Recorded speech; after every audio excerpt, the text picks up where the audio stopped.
Instagram ini dinobatkan sebagai media sosial yang paling sering digunakan untuk melakukan perundungan atau bullying secara online. Saudara, seorang siswa SMP di Ujung Berung di Kota Bandung, Jawa Barat menjadi korban perundungan teman sekelasnya. Korban dipukuli hingga pingsan.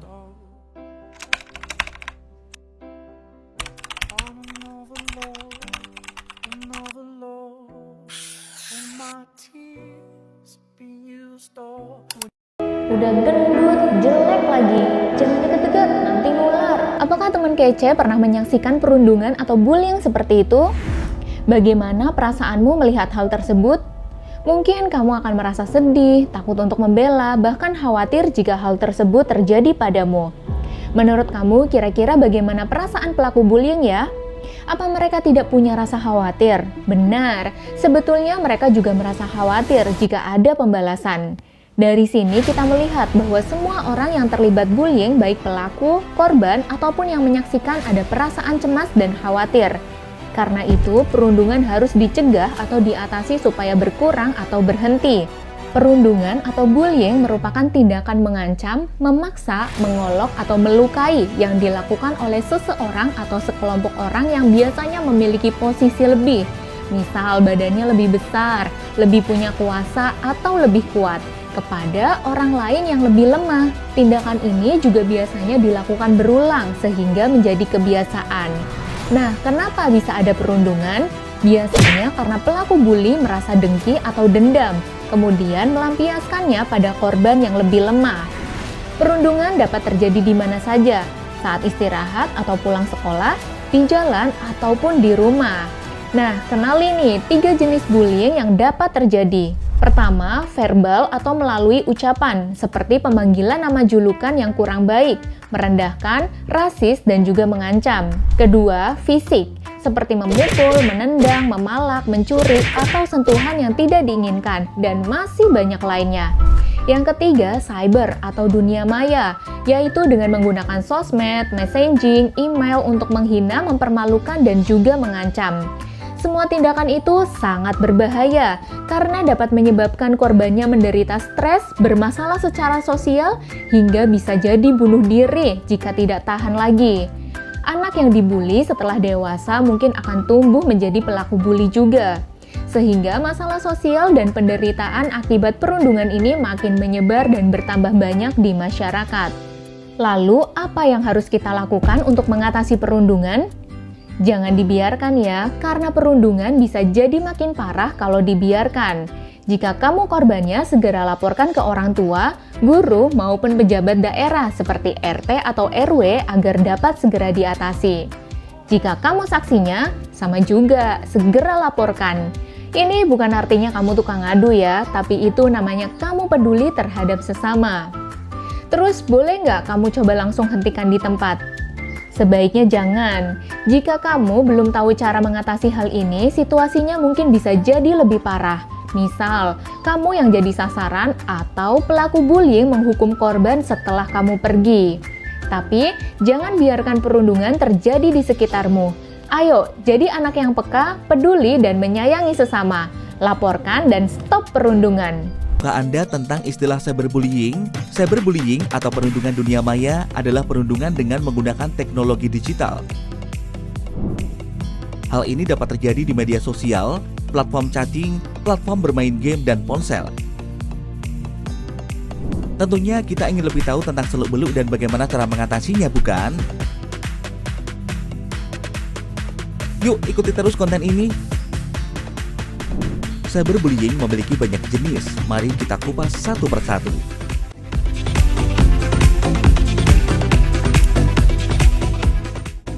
Pertama adalah flaming. Flaming adalah tindakan provokasi, memicu amarah, mengejek, dan menyinggung pihak lain. Contoh nyata dari tindakan flaming adalah pesan teks yang berisi kata-kata frontal dan penuh amarah, sehingga korban merasa takut.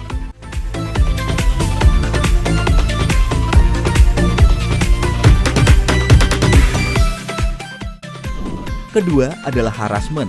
Harassment ialah melakukan komentar untuk menjatuhkan seseorang dan menghasut orang lain untuk melakukan hal yang sama.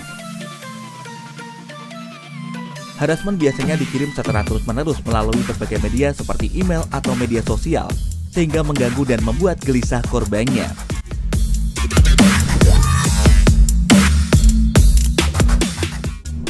Berikutnya adalah denigration, yaitu tindakan sengaja mengubar keburukan orang lain melalui internet.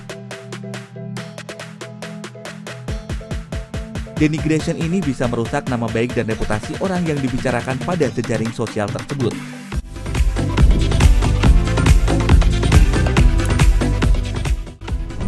Lalu ada cyberstalking, yaitu tindakan memata-matai, meneror, dan membongkar data pribadi korban untuk kepentingan tertentu.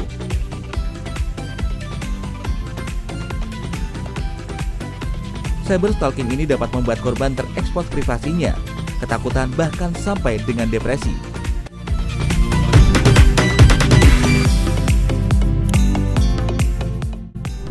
Ada pula yang disebut dengan impersonation, yaitu tindakan berpura-pura atau menyamar menjadi orang lain untuk melancarkan aksinya, mengirimkan pesan-pesan dan status tidak baik atau bahkan menipu. Biasanya, impersonation terjadi pada jejaring sosial dengan menggunakan akun palsu dan foto korban. Selain itu, ada pula istilah trickery dan outing, di mana pelaku melakukan tipu daya dan membujuk orang lain untuk memperoleh rahasia maupun foto pribadi dari korban. Foto yang telah didapatkan ini kemudian diedit atau langsung disebarkan untuk maksud dan tujuan yang kurang baik. Jelas ini sangat merugikan orang yang foto atau rahasianya tersebar. Hate speech, yaitu ujaran kebencian terhadap sesuatu hal yang menyinggung perasaan orang lain. Seringkali hate speech ini bersinggungan politik atau dengan suku, agama, ras, dan antar golongan atau sering disingkat sebagai SARA.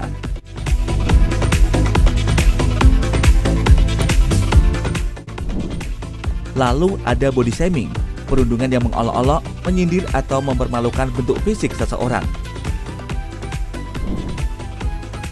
Masih banyak jenis lain yang mungkin dapat menjadi bagian dari cyberbullying. Namun dengan mengerti beberapa jenis tersebut, setidaknya kita bisa mulai mendeteksi apabila kita mengalami cyberbullying. Dampak cyberbullying sangatlah beragam dan luas. Mari kita bahas beberapa di antaranya. Dampak secara mental, yaitu merasa kesal, perasaan dikucilkan lingkungan, merasa bodoh, kehilangan kepercayaan diri atau marah.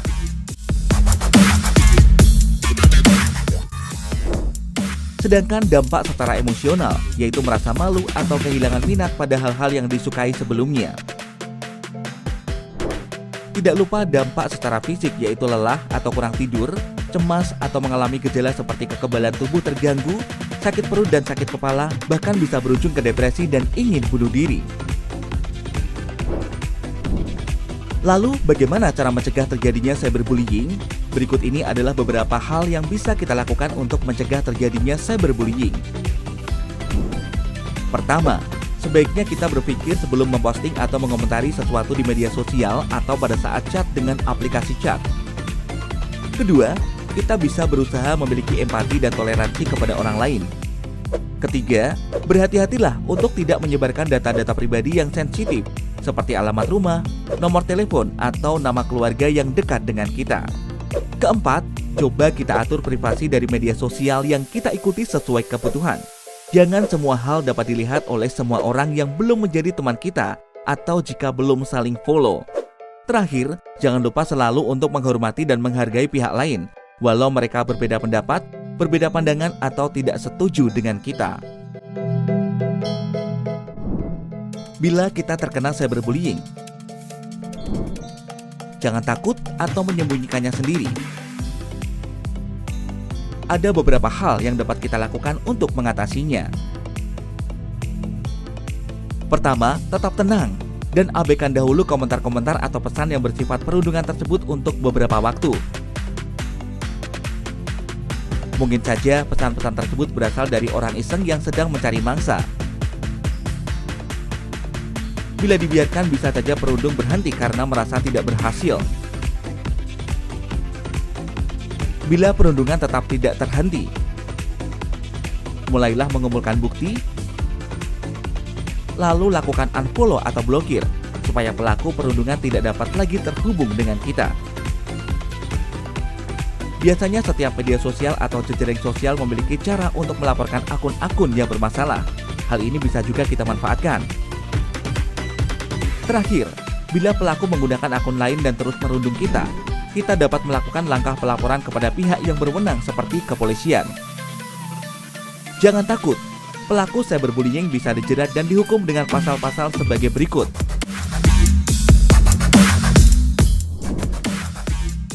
Undang-Undang Nomor 19 Tahun 2016 tentang perubahan atas Undang-Undang Nomor 11 Tahun 2008 tentang Informasi dan Transaksi Elektronik atau UU ITE.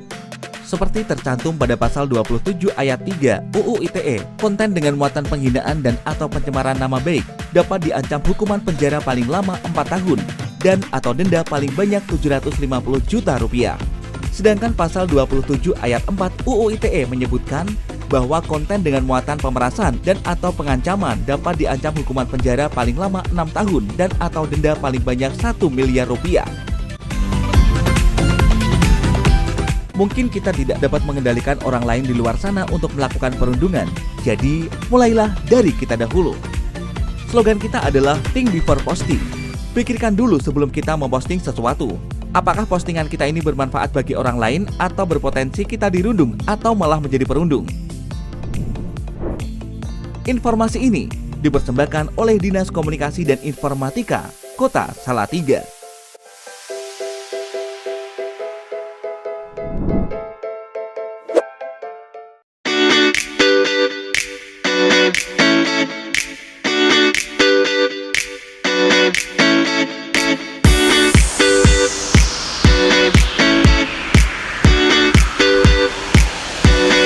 Kalian tahu gak sih si Amar itu, kalian dapat undangan nggak? Masa sih dia mau? Iya, aku juga dapat ini. Padahal dia tuh nggak pernah masuk. Aku benar-benar emosi. Gimana gitu? Dia sering banget pulang tahu. Karena kita itu juga pernah banget lagi. Itu kan banget nih kan. Gimana sih? Pak dibuka. Aku janji dia. Tahu. Ternyata sama Amar itu ceweknya itu tahu. Mas tuh beda cewek gitu loh. Oh, Mas tahu. Kan dia sering gitu. Gigi. Ceweknya nggak kayak gitu. Namanya siapa gitu kok. Loh, berarti yang biasanya jalan sama dia sama yang ini yang sekarang dia nikahin beda orang. Beda orang. Iya beda orang. Kemarin aku juga baru ketemu. Kapan ya? Seminggu yang lalu lah. Gimana? Ini mall. Tapi bukan yang ini. Kok bisa?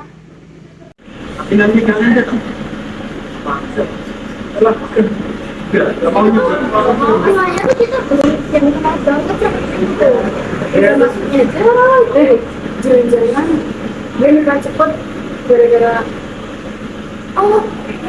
mungkin aja bisa. Kan biasanya kalau zaman sekarang mah diem-diem. Iya. Karena dia kan jarang masuk kuliah ya. Kita tahu kan. Ternyata kerja di tempat yang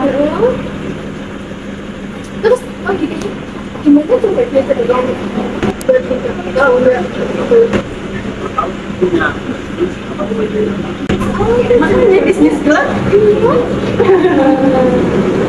Sama Pak Amar. bukannya Pak Amar teman gue ya Pak Amar itu ya.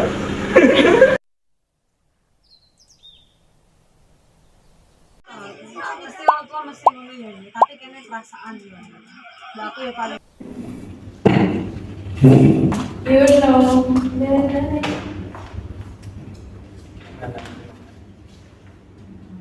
udah ditanya di chat ya aku langsung ngomong kalian langsung kalian sadar gak sih apa yang ada di komen kalian Komen yang mana ya? di TikTok komen apa kalian komen kan di postingan melamar nikah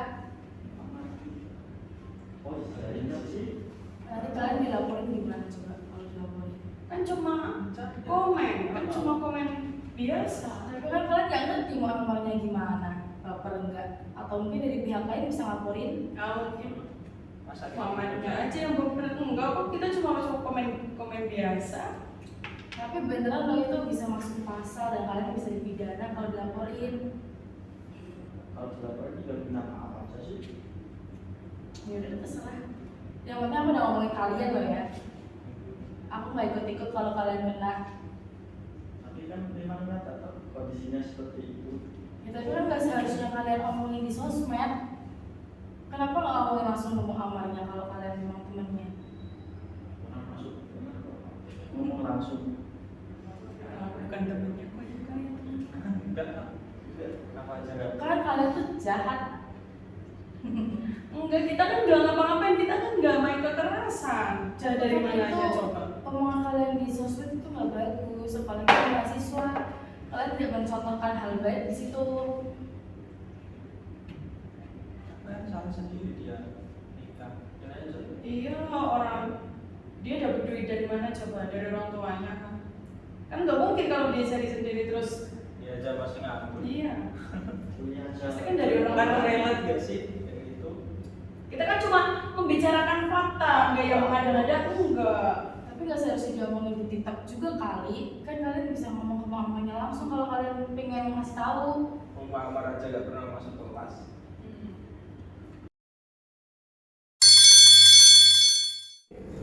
Assalamualaikum warahmatullahi wabarakatuh. Waalaikumsalam warahmatullahi wabarakatuh. Teman-teman yang saya hormati semua, paham kenapa dipanggil ke sini, ke kantor saya, kantor advokat? Kira-kira paham ya? Jadi teman-teman ada aduan ya terkait dengan perilaku jenengan, Mbak Zulfa, Mas Mauye, Mas Davi, terkait dengan perlakuan kemarin yang melakukan cyberbullying. Nah, boleh saya tahu dari sudut pandang jenengan, kemarin jenengan melakukan apa? Coba dijelaskan. Kemarin saya spontan bully Muhammad karena dia berani nikah muda ketika dia masih kuliah di semester awal. Ketika masih kuliah, bulinya seperti apa? Bentuk bulinya seperti apa? Yang membicarakan dia lah, Menjelekan dia secara online. Jadi di medsos gitu. Iya. Langsung maupun di medsos gitu ya.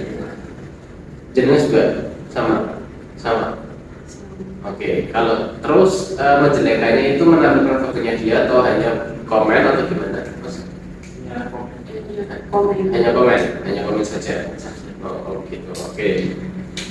Kemudian ketika jenengan melakukan itu, tuh jenengan sadar nggak? Itu bisa merugikan Mas Muhammad sebagai korban. Kira-kira sadar nggak? Kami awalnya hanya bercanda. Hanya bercanda ya. Nah, inilah namanya bullying. Mayoritas kasus bullying itu awalnya bercanda. Nah, menurut pelaku itu bercanda, tapi korbannya sakit hati, korbannya merasa dirugikan, akhirnya akan menimbulkan tuntutan di mata hukum maupun kesepakatan melalui mediasi ini, teman-teman. Nah, ini perlu saya sampaikan karena tadi kan awalnya bercanda, kemudian timbul pihak yang merasa dirugikan, itu akan masuk kategori bullying. Nah, kalau udah masuk kategori bullying, itu bisa dipidana, Mas Janda. Bisa dipidana, artinya jenengan bisa dijatuhi hukuman. Jenengan kan masih kuliah ini.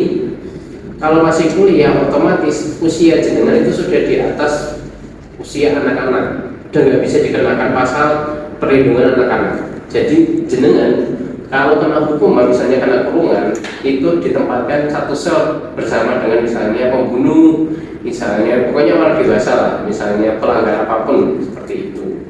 Jadi alangkah baiknya hidup kedepannya itu lebih hati-hati, begitu Mas dan Mbak. Terus kemudian karena kemarin saya mendapat aduan nih terkait perilaku jenengan dan yang merugikan satu orang yaitu Mas Muhammad. Nah, karena ini formnya namanya mediasi, maka harus ada akta perdamaian. Kira-kira dari jenengan itu bersedia nggak? Kita siap nggak kalau berdamai dengan Mas Muhammad? Siap, Pak. Penting asal tidak ada tuntutan hukum dari. Oke, baik. Ini karena Mas Muhammadnya belum datang, jadi saya berbicara dulu dengan jenengan. Nah, kalau siap berdamai dengan Mas Muhammad, maka nanti akan saya buatkan akta perdamaian. Saya yakin Mas Muhammad juga tidak menuntut apapun, hanya ingin berdamai, hanya ingin melanjutkan kuliah secara baik dan benar. Nah, nanti akan saya buatkan akta perdamaian yang jenengan semua tanda tangani dan ditandatangani oleh Mas Muhammad juga. Seperti itu. Begitu ya? Sepakat? Mau? Sepakat. Oke, baik, kalau seperti itu saya harap kedepannya kejadian ini tidak akan terulang lagi. Begitu ya teman-teman. Oke, baik. Nanti kalau mungkin besok akan saya proses pembuatan akta perdamaian. Saya minta data diri jenengan ya. Mungkin dari kartu mahasiswa atau KTP bisa dikumpulkan ke saya. Begitu ya. Oke, terima kasih. Kita ke informasi lain, pemirsa. Berhati-hatilah saat menggunakan media sosial atau menjalin pergaulan dengan sesama. Akhir-akhir ini kasus perundungan atau bullying semakin mengkhawatirkan, khususnya pada anak-anak dan juga remaja. Korban perundungan bisa saja mengalami depresi hingga melakukan bunuh diri. Untuk itu, orang tua khususnya diminta untuk melakukan pengawasan yang cukup ketat pada anak-anaknya saat bermain gawai dan media sosial.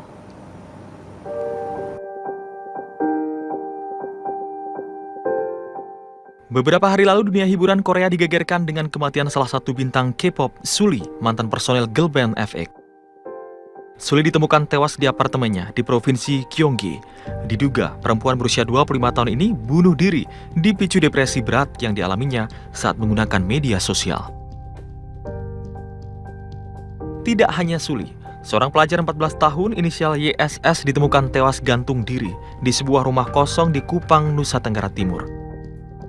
Diduga, YSS nekat mengakhiri hidupnya karena tidak tahan mendapat perundungan atau bully dari teman-teman sekolahnya terkait tewasnya sang ibu di tangan ayahnya sendiri. Saat ini, media sosial memang tempat rawan bullying dan intimidasi di dunia maya. Anak-anak dan remaja perlu diwaspadai karena menjadi sasaran empuk kasus perundungan. Sejumlah orang tua pun mengaku khawatir dengan bullying di media sosial. Wah, itu sangat khawatir sekali ya, karena itu mempengaruhi psikologi anak. Temannya berkata apa saja yang menyinggung perasaan dia langsung baperan. Dia masuk kamar, kadang-kadang mungkin mereka, kok aku digituin sih, dan dia sampai nangis. Cuman kan yang namanya orang tua tetap aja ngejaga ya, diperhatiin, diliatin setiap permainan dia, main HP, main apa, dicek aja terus gitu, sehari-harinya apa yang dia lihat gitu. Tak main-main, psikolog Sani Hermawan menyatakan perundungan di media sosial cukup berbahaya karena membuat korban depresi dan ingin bunuh diri. Korban bully ini biasanya ada pada orang-orang yang merasa dirinya tuh lemah, merasa dirinya itu tidak sama level dengan orang lain, sehingga ketika dia ditekan, ketika dia disakiti, dia merasa memang dia pantas menerimanya. Jadi antisipasinya adalah bagaimana orang tersebut harus meyakini bahwa kita memiliki derajat yang sama. Sementara itu, pengamat media sosial Enda Nasution menilai perlunya pengawasan orang tua pada anak-anaknya saat menggunakan media sosial. Selain itu, literasi digital diperlukan agar setiap pengguna bisa dengan bijak menyampaikan ekspresi, komentar, dan sebagainya di media sosial. Pertama, sebenarnya ketika ada korban cyberbullying, korbannya perlu cepat melaporkan kepada pihak otoritas ya, mungkin minimal orang tuanya atau mungkin bisa sekolahnya, sehingga bisa ditindaklanjuti. Kedua, memang harus ada hukuman sanksi terhadap pelakunya yang mudah-mudahan bisa ketangkep ya atau ketemu gitu. Dan ini kan sebenarnya bentuk lain dari bullying biasa sebenarnya di sekolah atau di kampus gitu ya. Tapi dilakukan secara cyber yang sebenarnya punya efek yang besar gitu. Memang tak bisa dipungkiri, tren media sosial muncul seiring perkembangan zaman dan teknologi. Menggunakan media sosial dengan baik menjadi kunci agar kasus-kasus perundungan tak terjadi lagi. Tim Liputan, RTV.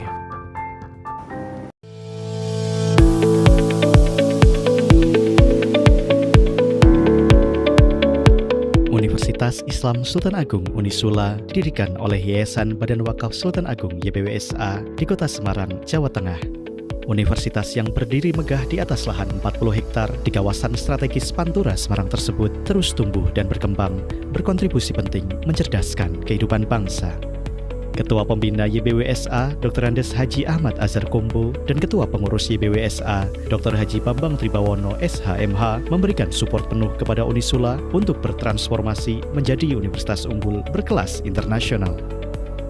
Di bawah kepemimpinan Rektor Profesor Dr. Haji Gunarto SHMH, saat ini banyak prestasi gemilang yang berhasil dicatatkan. Prestasi tersebut antara lain Unisula berhasil meraih akreditasi institusi unggul dari BAN PT serta terakreditasi internasional dari ASIC yang berbasis di Inggris dan dari ABES 21 yang berbasis di Jepang. Unisula juga berhasil tergabung dalam klaster universitas elit dengan menempati peringkat 401 dunia. Kampus berperingkat 27 nasional, kampus swasta terbaik di Jawa Tengah, juga kampus swasta terbaik di Kota Semarang, versi Webometrics dan Times Higher Education yang merupakan dua lembaga pemeringkatan universitas kelas dunia yang sangat terpercaya. Unisula juga menorehkan catatan menarik lainnya, yaitu merupakan universitas swasta dengan jumlah profesor terbanyak, juga universitas swasta dengan jumlah mahasiswa baru terbanyak di Jawa Tengah. Para mahasiswa Unisula telah mencatatkan berbagai prestasi nasional dan internasional di berbagai kejuaraan seperti kompetisi robotik, desain jembatan, olahraga, seni, debat, dan berbagai ajang bergengsi lainnya. Unisula juga memiliki jaringan kerjasama luas di lingkup internasional dan setiap tahunnya dipercaya mengirimkan mahasiswanya ke Rotterdam University of Applied Sciences Belanda dan Kyungdong University di Korea Selatan, serta berbagai universitas bergengsi lainnya. Mengapa kami unggul dan dominan? Salah satunya karena komitmen tinggi mencapai visi mewujudkan generasi Khairul Ummah, yaitu generasi terbaik yang dicita-citakan, generasi yang beriman, bertakwa, beramal soleh, menyeru kepada kebaikan dan mencegah kemungkaran. Untuk mencapainya, Unisula menjalankan proses pendidikan yang berbudaya akademik Islami dengan mengintegrasikan sains dan ilmu agama serta menjalankan konsep kampus Birrul Walidain yang mengajarkan mahasiswa senantiasa berbakti kepada kedua orang tua. Di usianya yang lebih dari 60 tahun, Unisula memiliki 42 program studi yang mayoritas telah terakreditasi A dan unggul. 42 program studi tersebut yaitu program studi S1 Pendidikan Dokter, Profesi Dokter, dan S2 Biomedik, program studi S1 Teknik Sipil, S1 Perencanaan Wilayah dan Kota, S2 Teknik Sipil, dan S3 Teknik Sipil, program studi S1 Ilmu Hukum, S2 Ilmu Hukum, S2 Kenotariatan, dan S3 Ilmu Hukum, program studi S1 Pendidikan Kedokteran Gigi, Profesi Dokter Gigi, dan Magister Ilmu Kedokteran Gigi, program studi D3 Keperawatan, S1 Keperawatan, dan Profesi Nurse, program studi S1 Pendidikan Bahasa dan Sastra Indonesia, S1 Pendidikan Matematika, S1 Pendidikan Guru Sekolah Dasar, Pendidikan Profesi Guru, dan Magister Pendidikan Dasar, program studi D3 Akuntansi, S1 Akuntansi, S1 Manajemen, S2 Manajemen, dan S3 Ilmu Manajemen, program studi S1 Syariah, S1 Pendidikan Agama Islam, dan S2 Pendidikan Agama Islam, program studi S1 Ilmu Komunikasi, S1 Sastra Inggris, dan S1 Pendidikan Bahasa Inggris, program studi S1 Teknik Elektro, S1 Teknik Industri, S1 Teknik Informatika, dan S2 Teknik Elektro, program studi S1 Farmasi, Profesi Apoteker, S1 Kebidanan, dan Profesi Bidan, serta program studi S1 Psikologi. Mari senantiasa percayakan pendidikan Anda dan putra-putri Anda di kampus Unisula, kampus Islam terakreditasi unggul yang terus berikhtiar mendidik para mahasiswanya menjadi pribadi yang kompeten, menjadi pribadi yang birrul walidain, menjadi generasi yang terbaik, dan menjadi generasi yang khairul ummah. Kuliah di Unisula, agama yes, prestasi oke.